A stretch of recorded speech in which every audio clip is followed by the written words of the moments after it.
This is that time of year where in 11:11 we kind of shift gears. We follow a little cycle in here that runs in each of the seasons. And it's in the tradition of what's called creation spirituality. We look at each of the seasons through a little different lens and focus on a different part of our spiritual path. Some spiritual traditions really focus on destination, where you're going to be tomorrow if you died tonight, that kind of stuff. We tend to focus more on the journey. And the journey, the path of spirituality in the creation spiritual tradition has kind of four aspects to it. There's the via positiva, which we celebrate in the summer, which is about really entering in, giving ourselves to the experience of life and opening up to the journey, what's there, and saying yes. And then there's the path of the letting go, the via negativa, which is what we celebrate in the fall. And much like the trees in autumn, we look at what's the aspect of our lives that has become somewhat lifeless, that we need to learn to let go. A part of the spiritual journey is about being able to empty out that which we have clung to and be open to faith in this journey. And then in the winter, we talk about the via creativa and the via transformativa in the spring. So rather than go into explaining the whole four paths, I just want to focus on this whole idea of letting go. And this year is a way to kind of maybe see if we can talk about the human experience in all of our complexity a little bit more fully. I want to borrow from the work of Samuel Bois, who's writing The Art of Awareness. We've got the editor of that book coming here to speak this weekend. Gary David has helped introduce me to Bois' ideas. Samuel Bois, was a forerunner in the field of epistemics, which is applied epistemology. Thank you for telling me that. Which is really about how do human beings make meaning, and what is it that we do, and how is it that that operates in the human psyche. What's fascinating is Bois kind of defined that there were 7 aspects of the human semantic, meaning-making person. In fact, he called human beings as semantic transactors. We're meaning-making transactors, but that semantic word, which we often apply just to words, he takes in a much broader sense of meaning-making. We're always trying to kind of create meaning. And everything we do, even this moment for you, takes on a certain kind of gestalt of meaning. I'm using a lot of big words. So let me see if I can tune this down a little bit. So this whole idea of 7 components of human consciousness occurred to me as being particular areas in our journey where we might focus for a few minutes each week over the next couple of months and take each one and see if there was something there that might open up some new avenues for learning what we need to let go of in order to find a greater sense of freedom and wholeness and all of that. So, today I want to talk about the past. In Samuel Bois' model of human consciousness, he uses the past and the future as 2 aspects. For instance, in any particular moment, who we are is somewhat defined by who we've been and what we've experienced in the past. We give meaning to this moment often through the lens that we have on the past. I wake up in the morning. Imagine if you woke up in the morning and you had no memory.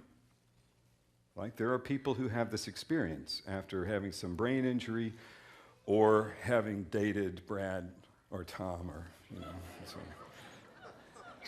If you've ever been interested in time travel, for instance, we see these movies like Back to the Future or some of these other movies like TV shows like Terra Nova, and we think about, what would it be like to travel back to the past? You know that there's this conundrum, this whole thing that always happens, right? If you go back to the past and you step on a grasshopper, somebody in the future dies, right? There's this whole, you can't mess with the past because the time-space continuum will be messed up, and you never know what that's going to mess up in the future. So time travel, we have gotten this message, is dangerous because it will, if you change the past, it will change the future. And you may, like in Back to the Future, find your picture becoming erased from a family photograph slowly. But I want you to consider, maybe for a moment, that the past is already always changing. There is no fixed past. And if you don't believe that, I want you to consider something. If you thought about something a long time ago, and you had an experience, my guess is you had that experience through the lens of what you knew to pay attention to at the moment. So, for instance, at that moment when you were younger, whatever was getting triggered for you as important was what you were paying attention to. And I want to ask you this question. If you could go back to a moment in the past right now, do you think you would pay attention to exactly the same things that you paid attention to back then? No. Likely, you would have grown to a place where you would begin to see some new things as important. And now as you look back at the past, you see the past through a different set of eyes. This is true for all of us, but particularly true when people have had major traumas or major stressful moments in their past. Looking back in those moments carries a lot of pain and hurt until somewhere along the way in their journey there's an experience of grace or new insight or new joy, and then something transforms in them and they look back at that experience differently. It's not always easy to forgive someone who hurt me in kindergarten until I get to at least third grade. It's not always easy to forgive a parent for what felt like controlling, limiting, mean, no, they're not mean, but harsh sometimes experience that I had with a parent until I become a parent. And I suddenly find myself struggling with the same fears and concerns about how I care for my child. The past, in our experience, each of our experiences, is always changing. Sometimes the great high moments of our greatest excitement and greatest joy later on in life become things that we kind of go, well, that wasn't really all that great, Because, frankly, dating the captain of the cheerleading squad might have been exciting at the moment for my sense of narcissistic desire to not feel like an insecure dweeb in high school. But she really wasn't that great a person after all. And as I get a little bit older and I look back, I begin to recognize that the values and the things that I want in my life were not at all represented by that experience. I see it differently. Same thing's true not only for the high moments that I had in my life, but thinking back about the times that were most painful, where I often made what I thought was my biggest mistake, times that I thought I had messed up beyond comprehension. And I look back sometimes on those moments now and recognize that what felt like utter failure and mistake was at the time the only path forward for my heart and the journey of my own life. Sometimes even those things that feel like mistakes, one day we look back on and the past suddenly isn't so defined in that same way. It's begun to shift to begin to recognize what I was going through and learning and growing through at that time in my life. Sometimes I'm convinced that letting ourselves have the past be a little more flexible, letting it be something that as I grow and learn, it's going to be somewhat redefined, is one way that we keep from holding too tight to an image of who we thought we had to be, and allow the only way that we can grow in life to happen. Because the only way we actually do grow is to see our experience of what's been through new eyes. Maybe that's why Jesus talked about, if you want to see the kingdom of God, you've got to be born again. Because it's almost like I've got to let all that has defined me in the past be flexible enough to make some kind of shift to who I am becoming. And I think you know what I mean by the inflexibility of our images, of our memory. But let me see if I can define it a little bit more fully. How many people in your life do you hold an image of? And how flexible is that image? Think about it. Your kids, your parents, your siblings, your good friends. How often do we keep that image of who they're supposed to be because that's who they've been, and continue to try to define them by that, even though they're growing and changing all along the way just like we are? How many times do we hold people in prison to a mistake that they made at one point in their journey and never free them up to become the person that learned from it, who transformed their life into something new and different that had something else and something new to offer? We are just as prone to defining other people by mistakes as we are ourselves. I think somehow in the gospel we see a teacher who wants to invite us to see that those moments that we have experienced in the past are not defining. They are only defining in the sense that we need some stable image to wake up to in the morning. I mean, we need that. It provides a certain platform at which to begin the day.